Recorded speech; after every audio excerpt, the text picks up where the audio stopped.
শান্তি আলোচনার জন্য মধ্যস্থতা চললেও ইউক্রেনে হামলা থামায়নি রাশিয়া। এমন পরিস্থিতিতে রাশিয়ার প্রেসিডেন্ট ভ্লাদিমির পুতিনের উদ্দেশ্য নিয়ে তৈরি হয়েছে ধোঁয়াশা। প্রশ্ন উঠছে, আসলে কি চাচ্ছেন পুতিন?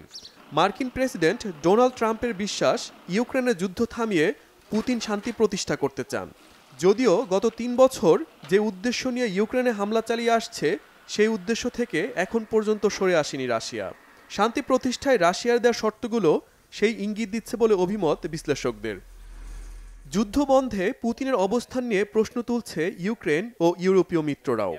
আলোচনার মধ্যেই ইউক্রেনে একের পর এক হামলায় পুতিনের দীর্ঘমেয়াদী পরিকল্পনা নিয়েও প্রশ্ন তৈরি হয়েছে। পুতিনের শাসনামলে রাশিয়ার ব্যাপক অর্থনৈতিক উন্নতি হলেও ইউক্রেনে হামলায় গত ৩ বছরে সেই অগ্রগতি স্থিমিত হয়ে অনেকটাই হুমকির মুখে। মার্কিন গণমাধ্যম সিএনএনের বিশ্লেষণ অনুযায়ী সোভিয়েত ইউনিয়ন ভাঙার পর রাশিয়ার ভূরাজনৈতিক অবস্থা নিয়ে অসন্তুষ্ট পুতিন। এবার তার প্রধান উদ্দেশ্য বিশ্ব রাজনীতির কলকাঠি নিজের কবজায় নেয়া।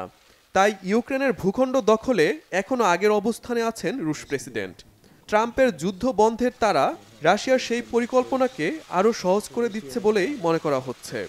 পরিস্থিতি এমন দাঁড়িয়েছে যে পুতিনের প্রতি ট্রাম্পের এই নমনীয় অবস্থানে যুক্তরাষ্ট্রের সাথে নীতিগত দূরত্ব তৈরি হচ্ছে ইউরোপের।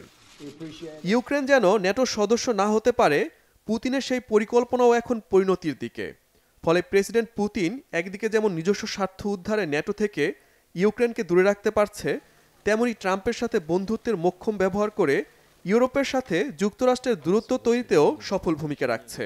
বিশ্লেষকরা মনে করছেন, পুতিন ইউক্রেন যুদ্ধ থামাতে নয়, নিজস্ব পরিকল্পনা বাস্তবায়নে মরিয়া, যা বৈশ্বিক নেতৃত্বের কাঠামো আর ভূরাজনীতিতে রাশিয়াকে অন্য উচ্চতায় বসানোর রাস্তা সুগম করে দিচ্ছে।